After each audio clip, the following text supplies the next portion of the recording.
Support comes from Sunday Morning Cafe, founded by researcher, speaker, and therapist Dr. Tom Wagner, offering many retreats with live music and online resources to build resilience and community. SundayMorningCafe.com. This is St. Louis on the Air from St. Louis Public Radio. I'm Elaine Cha. Dance is a uniquely dynamic form of cultural expression. Its coordinated movement of bodies can produce a collective energy that's hard to describe, yet undeniably felt. Even listening to music that accompanies such dance elicits some of that energy.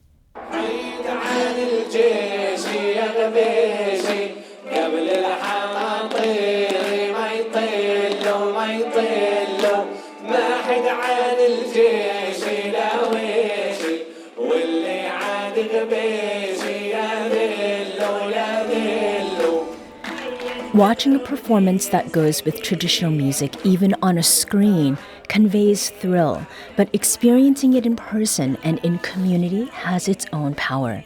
This Saturday, August 1st, St. Louis's Canaan Wellspring Palestinian dance troupe returns to the stage for its annual dabke performance. And this year, the concert is raising both awareness and funds for Autism Superhero Palestine, a nonprofit supporting autistic children and their families in the West Bank. Here to talk with us about these efforts is Hanan Hamed. She is the coach of a Canaan Wellspring dance troupe. She's also the founder of Autism Superhero Palestine. Hanan, welcome to St. Louis on the Air. Thank you so much for having us. And Sarah Zakarneh is also with us. Sarah is a Canaan Wellspring dance troupe member. Sarah, hello and welcome to you. Thank you. So I'd like to start with kind of the basics. Hanan, tell me about this group. How did it get started?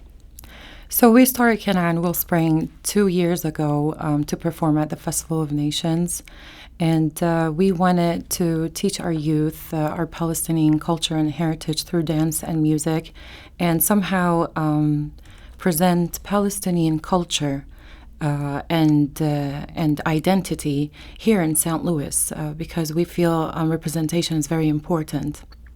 And 2 years ago, we felt like there was so much dehumanization going on towards Palestinians and misrepresentation, and we wanted people to understand Palestinians from Palestinians.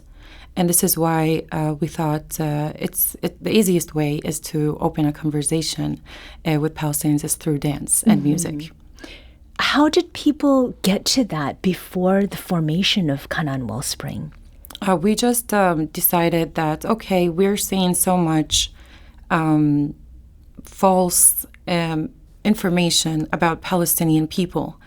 And we thought we came together as a community, as Palestinian mothers, mostly. And I'm going to be honest, shout out to Palestinian moms here in St. Louis. They work together so we can form our dabke troupe and represent our culture beautifully and proudly. Sarah, how long have you been involved? I've been involved since the very first practice. Very first one. Where did it happen? It happened in the basement of the Turkish American Society, and that was our first practice, and then we started expanding our practice. Yeah, we had so many people volunteer their spaces. We had clubhouses, for example, and then we had the church in St. Charles, First Methodist Church. Yes. Yeah. And now this is where we actually practice. They're amazing people, and they offered us a space for free. Yes. In the spaces where you have gotten together, how has the I almost use a Korean word here. How has the ambiance been? What does it feel like to be together, even just before there's any music or any practicing? How have you experienced that, Sarah? That's a great question. As being part of dabke and being a dancer with other Palestinian children and youth like me who want to learn more about their culture and come to dance. It just feels like a second family, a second home. When I come in, everyone greets me. The girls are so friendly, so nice, and I just feel right at home right before practice starts. So, dabke, what is it? And how do you describe it? I'm going to ask you, Sarah, first. Okay. Yes. Yeah. I would love to hear it from Sarah, actually. So dabke is a traditional folklore dance, traditional in the Levant, but Palestinians have their own unique style of dabke. And it tells stories about our people, our homeland, the stories that we have, love, loss, and just traditional dance through music and stomps. So dabke, it's actually stomping, and it started way thousands of years ago with the Canaanites, where they were stomping on rooftops so they can, keep it like fit, like what is it called, like steady, Yeah. and it was also like originated from a dance for a rain prayer. So it was like kind of a ritual, and then we inherited those steps, and it turned into like a community dance. And you can't dance dabke alone; you need a community, which is this is where the sense of community comes in, and now we have different styles, different music, and now it's spread all over the Levant. So it's in Palestine, Jordan, Syria, and Lebanon. The music that we heard in the introduction, what were we hearing? You are hearing a love story between a man from Jordan and a girl from Palestine, where they fell in love during the British Mandate. And that love was actually forbidden love, which means that he came from some kind of like, he was from the desert and she was from palaces in Akka. And their parents weren't agreeing on that marriage, and they had to flee together to Ajlon and Jordan. So basically, this is what the dance is about, and about fighting for love. What kinds of conversations do these dances, these performances, elicit among those who, come to see it? Are there certain questions that you have received, Sarah? That's a great question. I haven't received questions. I've been asked why I do dabke and what dabke is, and I usually tell them the surface level. It's a folklore dance, and it's traditional amongst Palestinians and Middle Easterns. I did receive questions like, do you guys sing about violence? So this is one of the questions that, and many people have misunderstanding that our songs just emerged recently with the recent conflict, but these songs trace back like hundreds of years, and they talk about different topics like love, family, community, even olive harvest, weddings, so many different topics. Yes. How does that preserve Palestinian culture? Of course, whenever we teach our youth and our Palestinian children here in the diaspora, the dabke dance, the Palestinian dabke dance, which also you can't dance it without wearing the Palestinian troupe, which is the dress, the traditional dress for both men and women. So whenever you learn these things as a Palestinian child, you preserve part of your identity and you keep it with you. You pass it down to your children in the future. Before the formation of Canaan Wellspring, this dance troupe, Sarah, how did you understand certain elements of your Palestinian ancestry and the culture? Yeah, before joining Canaan Wellspring, I understood that I was Palestinian, but on a surface level. I didn't really know what it meant to really be Palestinian. I knew the story of my grandparents and how they came to America, but that was about it. I grew up in an American society. I followed American values, and before joining Canaan Wellspring and before hearing about it, I wasn't too familiar with the culture, with the elements besides food. Yeah. And was that common, or is that common among your fellow troupe members? It's hard to say. Some troupe members have more experience. Some of them have lived overseas, while others have no interaction with Palestine. I've never been to Palestine before. I'm honestly, from experience and what I saw, even some of the mothers of the dancers did not know the stories behind our music. So probably they just know general, like, yeah, we dance dabke, we eat this food, we dress like that. But they didn't understand the information, the story behind each music and each dance and how it originated and how it started. They didn't even know, for example, that dabke was inscribed by the UNESCO as an intangible cultural heritage of humanity. Same thing with tatriz, which is in Palestinian embroidery. So many information they did not know about, and Canaan Wellspring did help like educate them in that matter, which is important, to be honest. Yes. How do you go about teaching that? Are there is there sort of a basic curriculum that you have come up with? No, actually, with every show, since we have music that we dance, we have 14 dances. And these 14 dances, I want every child and every girl to, especially because we have a lot of girls, and we are a troupe of many girls are there, more than boys, actually. So I want them to understand what is the dance, what it means, and what is the story behind it, because it's really important. If you're representing a culture in a dance, I need you to be able to answer questions and understand what is the root of each dance. Yes. Is there a test? No, Sarah? No. not Nothing really. like they that. enjoy it, so they don't need a test. Sure. We're talking with Hanan Hamed. She's a coach of Canaan Wellspring Dance Troupe, as well as with Sarah Zakarneh, who's a member of that troupe. I want to talk about what this performance is going to be supporting, the one that's happening this weekend. And in addition to being a coach for Canaan Wellspring, you are also the founder of Autism Superhero Palestine. Tell us about this organization. What is its goal? So, Autism Superhero Palestine is a nonprofit organization, 501c3.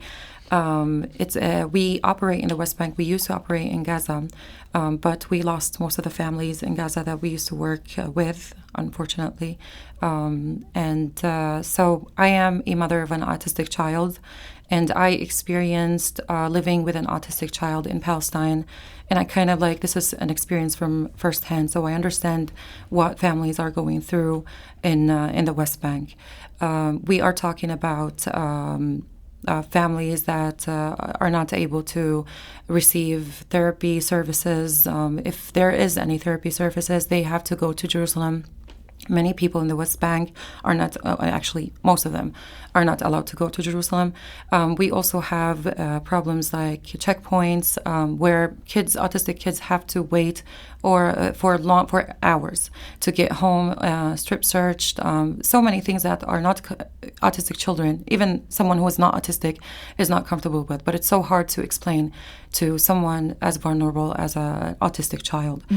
So many IDF raids, settlers, attacks, these things prevent a Palestinian child from having a safe, secure, routine life that a child with autism needs. So what I do is I provide services to families, especially the spaces where they feel safe. What we were going to support. We're going to support a project where we will get families to join together in support groups where they can exchange experiences. They can do whatever they like do art, music. It's just a safe space where they can relieve their stress and heal. And even if it's just for 2 hours. It's very important. So this is one of the programs that we offer. Another thing we do training programs for moms in terms of communication and how to communicate with their child, how to help the child communicate their needs through PECS programs, which is exchanging photos and then creating sentences in the future if they're able to. We have field trips that we have. We have summer camps. We have so many services that are very important to an autistic child and living in Palestine. In some cultures, and I'm saying this from some experience, there is stigma when it comes to autism. Yes. Is this also true among Palestinians? And yes, definitely.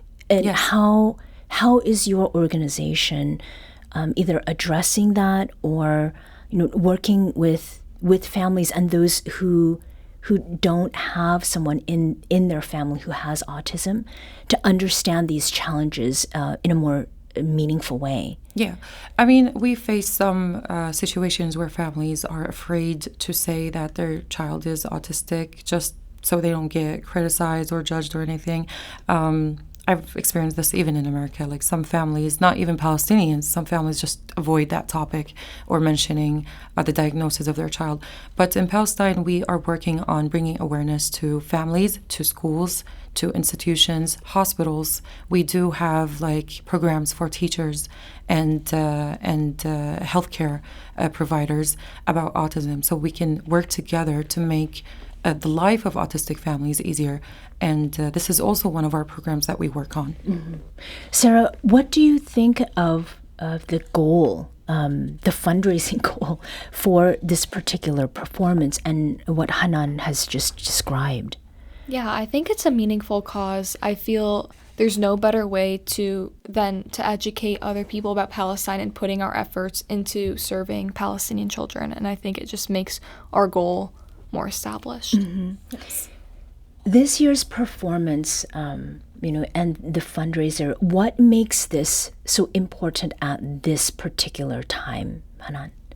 It's definitely important right now because Palestinian children right now are facing difficult situations in the West Bank. We know that many Palestinian children are not going to school anymore, autistic children specifically, even though we passed a law where they now are allowed to go to school with a one-to-one teacher, but they're not able to because of the closures, the settler attacks where moms are terrified to send their kids to schools.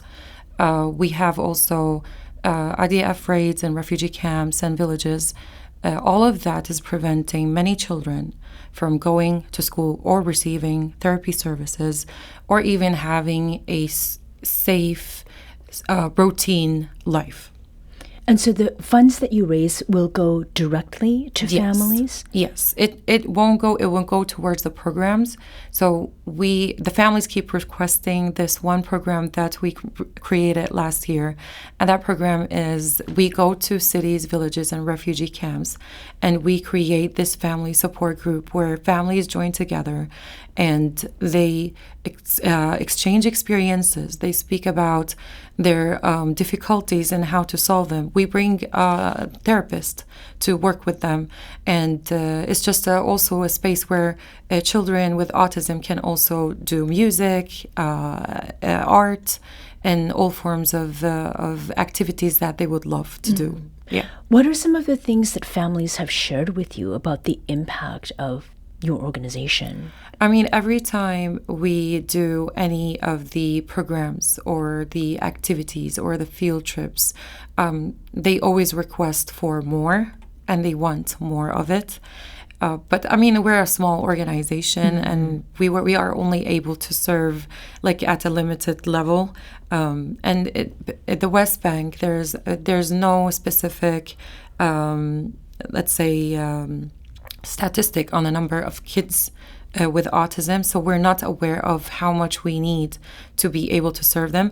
But the review and the feedback is always positive, mm-hmm. and they always have a good and great and positive experience. And they wish we have like more nonprofits that work with Uncover most of the families in the West Bank, like mine. But I'm not able to do that, to be honest, at a big scale. Are you aware of any other organizations that are based in the United States that are doing something similar to what you're doing? No, I'm the only one. I'm the only autism nonprofit organization that works with autistic children directly in Palestine. There's no other nonprofit here. Mm-hmm. And I feel like we do need nonprofits that work with autistic children. How much surprise do people greet you with when they hear about the work that you're doing? Oh, they're always surprised. Like they're like, really, you do that, you do all of that, you do Canaan Wellspring, and you also do even my dabke troupe. We're like, no way, you actually do all of that. We didn't know that, but I mean, it's very important to have a goal in life and work towards it. And I think my son did inspire me to do that, and I'm very grateful for the experiences and for the impact he have on my life. Mm-hmm.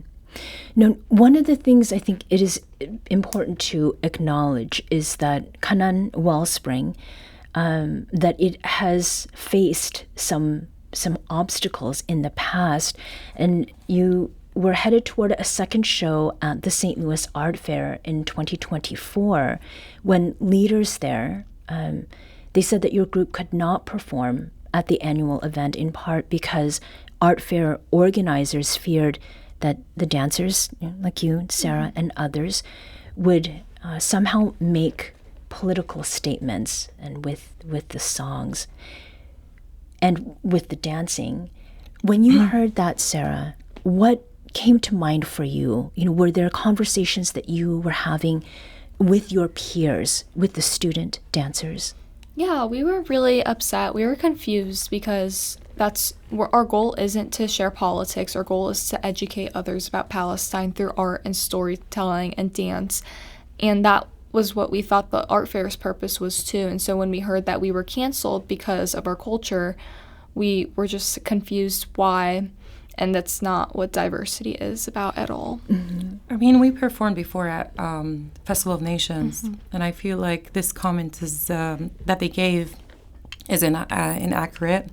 I feel it was like more a cancellation of the Palestinian identity more than just fear of political statement or any of that. I don't see it that this is true. But however, dance and art can be political, and it's totally fine with that. And I don't see anything wrong with being political. At the end, a Palestinian cause is not a humanitarian cause. It wasn't caused by, let's say, famine or earthquake or none of that, but it was actually caused by politics in general. So there's nothing wrong to be political from it. But we are not presenting politics. We were presenting our dance, simply our culture. And I feel like we were just canceled just for being Palestinian, and to frame it as political is just a way to erase us. So to provide some understanding of what you all will be doing, Jafra is the name of the performance. What does Jafra, what does it go into, with the songs, the lyrics, the dancing? So Jafra is a story of a girl who is Jafra is the name of a Palestinian genre song, and it was named behind after a girl, a little girl, and she has a story that she's going to tell us during the show. But it also there's so many other songs that we will be explaining the story behind them, and we will presenting so many different Palestinian dabke dances, the different styles. We also are presenting not only Palestinian culture, but at the end we will be showcasing that we are part of a bigger fabric, which is called Bilad al-Sham, or the Levant, which is Syria, Jordan, Lebanon. We are part of that fabric, but we were separated from that fabric, and we would love to reunite ourselves through dance and culture. Mm-hmm. You had a performance earlier this year. It was in January. After having experienced that, what are you looking forward to, Sarah, for this one? Yeah, I'm looking forward to seeing the audience after the show. I remember in January, after we finished the show, I just saw audience in tears. They had emotions, all of the above. And I was so glad that our culture and our dance hit those people's hearts. And I want to touch the hearts of more people, and I want to unite the St. Louis community through Jafra. What do you hope audiences take away from this performance, Hannah? To be honest, there's just one thing. I want them to take away that we are human beings. That's it. Mm-hmm. We dance, we love life, we have music, we have stories, we have a history. We are proud of who we are. And one of the other things I want is that people understand that as a Palestinian culture, it would be great to represent it as Palestinian culture and stand against any cultural appropriation. of our own. Yes. Hanan Hamed is Canaan Wellspring Dance Troupe's coach and founder of Autism Superhero Palestine, and Sarah Zakarneh is a member of Canaan Wellspring Dance Troupe. Sarah and Hanan, thank you so much for joining us today. Thank you.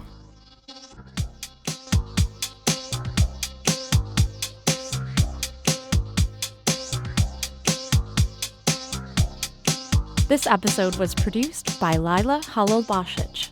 Audio engineering and podcast design by Aaron Dorr. Our executive producer is Alex Hoyer. St. Louis on the Air is a production of St. Louis Public Radio. Understanding starts here. Do you find yourself regularly listening to episodes of St. Louis on the Air? Suggest us to a friend you think might enjoy our conversations. And leave us a review and rating on Apple Podcasts on the App Store. It's the simplest way to help people discover our show. Thanks. St. Louis Public Radio is a member-supported service of the University of Missouri St. Louis.